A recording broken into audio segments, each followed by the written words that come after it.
Welcome to Blizzard Fire. We hope this video helps fire up your solution. You begin by confirming the device iOS version and that the screen time passcode is known.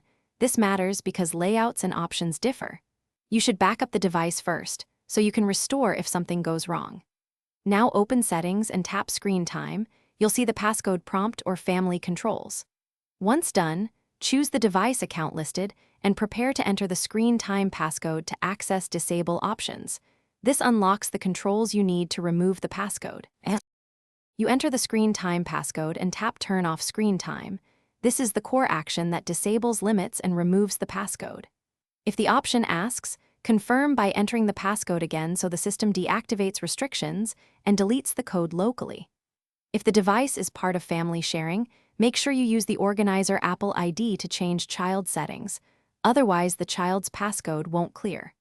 Once the toggle is off, screen time data remains, but limits stop applying immediately. You should sign out of the screen time Apple ID if the passcode is tied to iCloud, because that prevents reapplying a locked code. Then restart the device and confirm settings. Right arrow screen time shows off. This verifies success. If the passcode won't accept or you don't know it, use Apple ID Recovery. Go to Settings, tap your name, and follow Recovery.